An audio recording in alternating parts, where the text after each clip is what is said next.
Ini rejim brengsek ini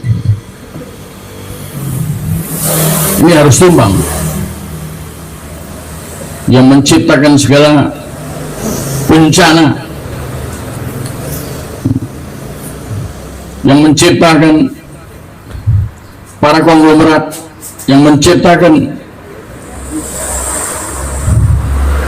kemiskinan, yang membuat segelintir orang kaya raya dan menguasai banyak kekayaan tanah dan kekayaan alam di dalamnya. Ini harus tumbang.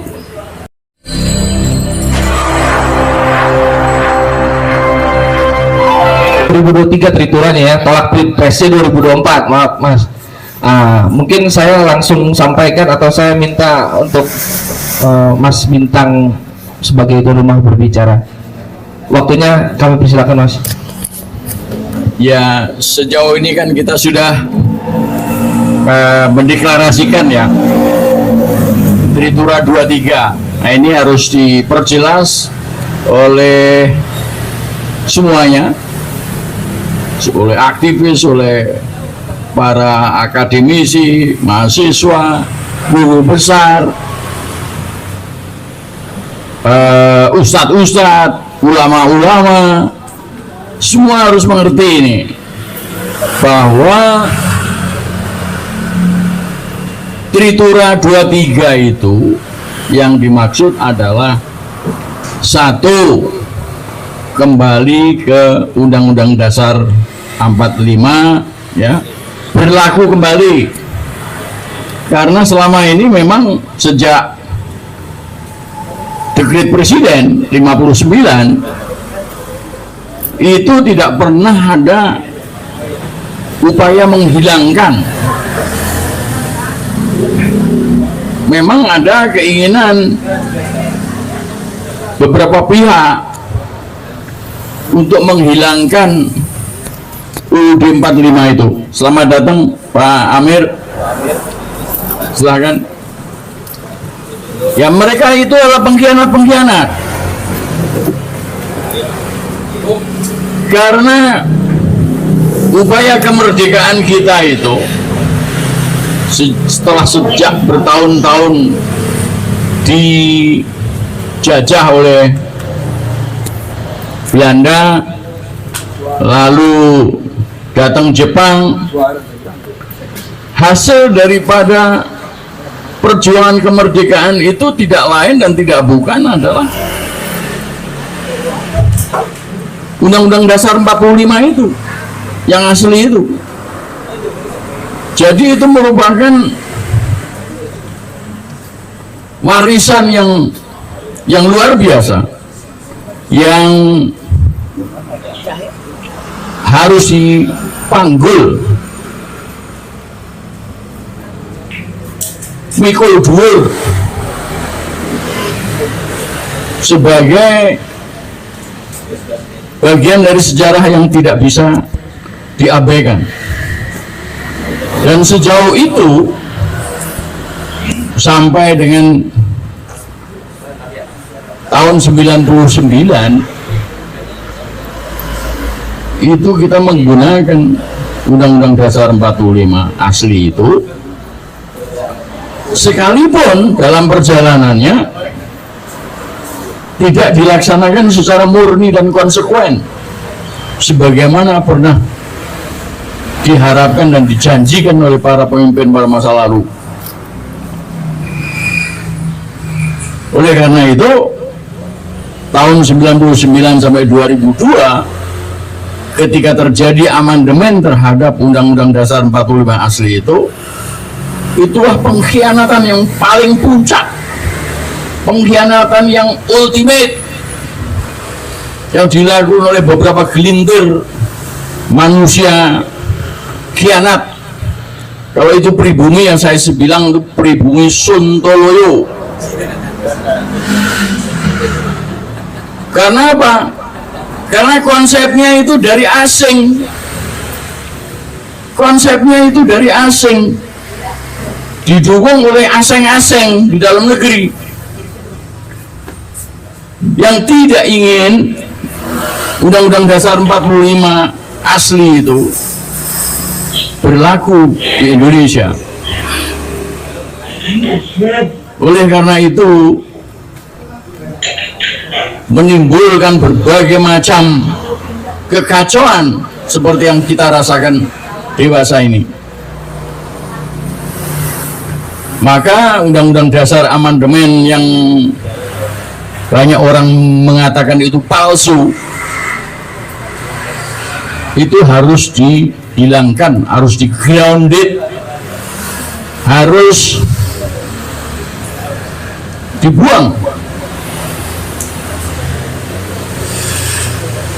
Nah, dengan dibuangnya Undang-Undang Dasar 45 amandemen itu, maka bisa dibilang seluruh kekacauan yang ditimbulkan oleh Undang-Undang Dasar palsu itu akan hilang sendirinya. Rejim ini akan jatuh. MPR yang merupakan underbownya rejim juga akan jatuh, termasuk DPR dan DPD.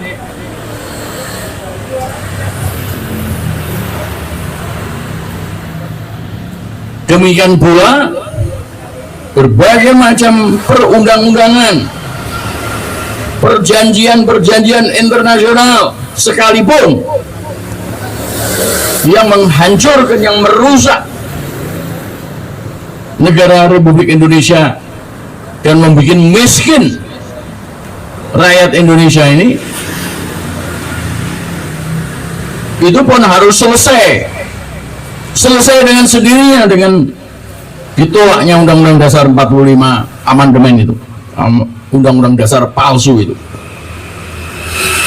Tidak terlupa rencana Pilpres pemilu tahun 2024 itu pun harus grounded, harus ditolak, harus tidak boleh ada. Karena apa? Karena Undang-Undang Dasar, karena Pilpres atau pemilu yang didasarkan pada Undang-Undang Dasar palsu itu dengan sendirinya akan membawa Undang-Undang Dasar palsu itu berlanjut terus, yang dengan demikian berbagai macam kekacauan yang terjadi di Republik ini, munculnya PKI gaya baru, munculnya oligarki, munculnya Naga 9, munculnya konglomerat-konglomerat yang menindas rakyat pribumi, itu hilang dengan sendirinya. Jangan lupa ini, ada sekelompok orang yang seakan-akan menggalang kekuatan untuk menolak rejim Jokowi, akan tetapi di balik itu menghendaki Pilpres pemilu 2024 itu juga hanya alasan saja untuk melanjutkan Undang-Undang Dasar palsu itu. Inilah biang kerok daripada situasi krisis kepemimpinan dan krisis Undang-Undang Dasar di Indonesia.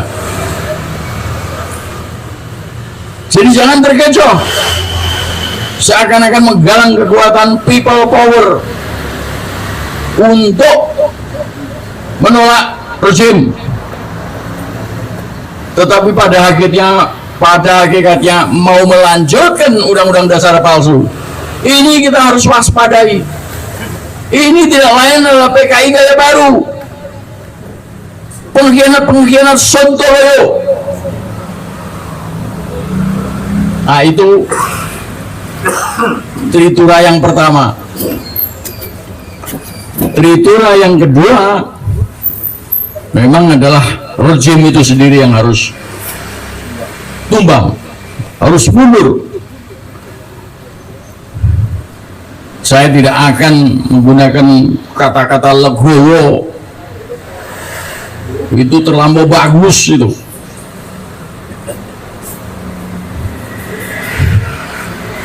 Tidak layak dipakai untuk rejim yang sekarang. Mereka yang sudah mengkhianati negara, rakyat dan bangsa, telah membuat miskin rakyat, membuat lupa terhadap cita-cita kemerdekaan, adil dan makmur, sejahtera, menegakkan keadilan dan kebenaran. Ini rejim brengsek ini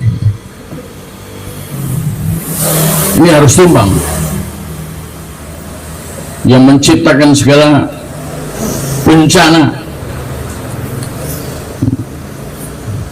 yang menciptakan para konglomerat, yang menciptakan kemiskinan, yang membuat segelintir orang kaya raya dan menguasai banyak kekayaan tanah dan kekayaan alam di dalamnya. Ini harus tumbang, harus disingkirkan.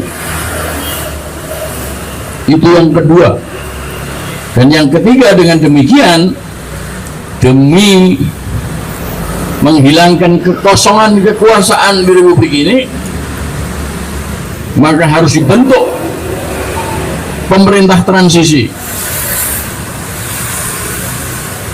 Pemerintah transisi ini menggantikan